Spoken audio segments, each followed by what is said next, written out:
ঠিক আছে সকলোৱে সহায় সুযোগ কৰিবা দেই আমি এটা বিহুৰে আজি পাতৰ নাটক আমি আৰম্ভ কৰিম সকলোৱে একেলগে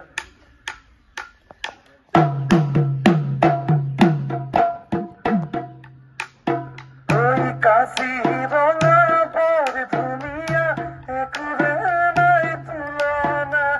তাতোতকৈ ধুনীয়া তুমি কেঁচা সোণাৰ টুকুৰা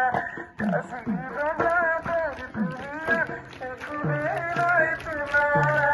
তাতোতকৈ ধুনীয়া তুমি কেঁচা সোণাৰ টুকুৰা দেখাই বদলি ৰং চলিয়া মুগা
বিচাৰি ফুৰিছো পোৱা নাই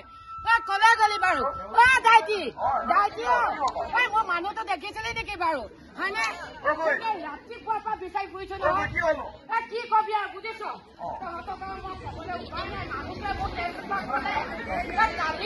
কালি ৰাতিপুৱাৰ পৰা তেজ খোৱা ঘৰলৈ অহা নাই নহয় কোন হব মোৰ মানুহটো বুজিলি কি কবি হাতী জাক এটা এই সন্ধিয়াতে আহিলে মই ইয়াক বিচাৰি ফুৰিছো জাকটোৱে গোটেই ঘৰটো ভাঙি গোটেই ঘৰখন বান্ধ কৰিলে ইয়াক মই এই পৰলৈকে বিচাৰি পোৱাই নাই সেইবোৰ নাই আৰু সেইবোৰ কলে চিঠি চিঠি মাৰিলে কব নোৱাৰো দেই কি হল মানে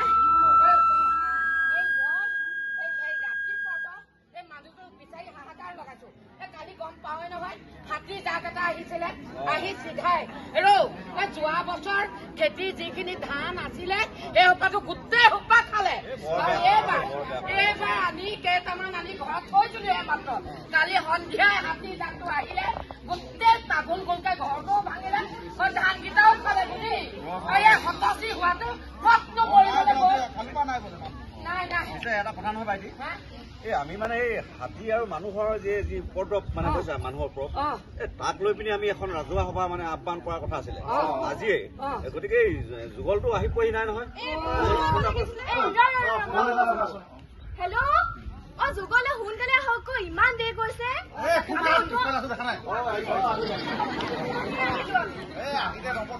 বহুত ব্যস্ত হয় নে এই নিতুমণি ঘৰটো মাতি থৈ আহিছো দেই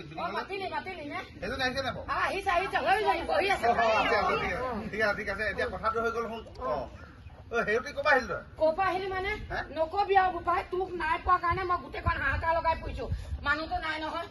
কালি ৰাতিপুৱাৰ পৰা কতনো কি খাই ফুৰিছেগে কব নোৱাৰো এতিয়া কি হল জানো সন্ধিয়া লগতে হাতী জাক এটা আহিলে আহি তেনে ঘৰটো মহতিয়াই ভাঙিলে বুজিলি এতিয়া তাক বিচাৰি ফুৰিছো এতিয়া মই কেনেকে তই দেখিলেহে গম পাবি খাবলৈও একো এটা নাই ৰাতিপুৱাৰ পৰা সুদা মুখে ঘূৰি ফুৰি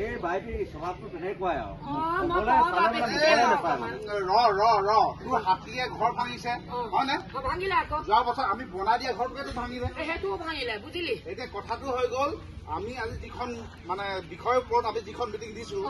সেই মিটিংখনৰ কাৰণে তই তোক মানে মাতিবলৈ পাহৰি গলো দেই মোৰ ইমান ডাঙৰ বিপদটো হৈছে কিয় নামাতিবি এই তোৰ মানুহটোৱে যিটো অৱস্থা কৰে গধূলি সময়ত যাবই নোৱাৰি মই মানে এনেকুৱা অভদ্ৰ মানুহৰ লগত কথা পাতিবলৈ বেয়া পাওঁ গতিকে তই শুন আমি আজি ইয়াত মানুহক মানে বুজাব লাগিব যে হাতী মানুহৰ সংঘাতটো কিয় হয় হয়নে বুজাব লাগিব দেই যিটো এটা কথা কচোন কামখন আৰম্ভ কৰিব লাগে মিটিং প্ৰদান কৰি থাকো এই ভাষণ দি থাকিলে আমি সকলোৱে ভাল পায় সেই তোমালোকে কোৱাচোন অকল যদি মই ভাষণ দি থাকো ভাল পাবা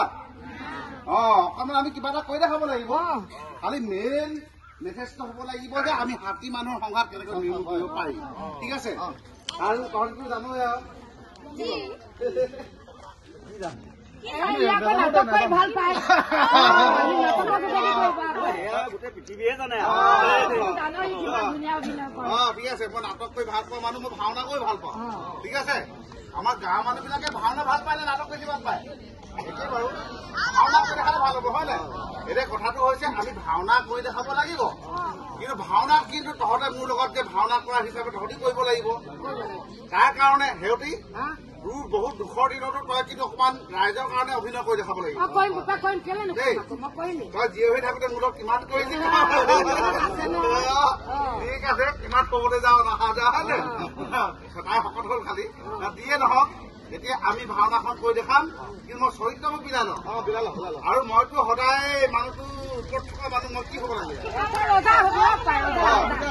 ৰজাৰ লগত লাগিব এজনী নহয় দুজনী ৰাণী আৰু মোৰ দুজনী ৰাণী এই দুজনী দেই নমস্কাৰ দিছে নমস্কাৰ নমস্কাৰ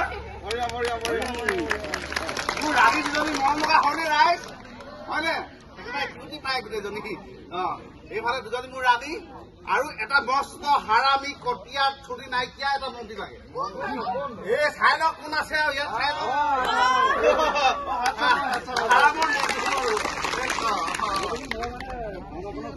সেই মন্ত্ৰী বাপটো যাম মানে চৰিত্ৰৰ দিশৰ পৰা মই কিন্তু হামি নহয় আকৌ দেই ঠিক আছে এটা মানে এটা সচেতন বিষয়া লাগিব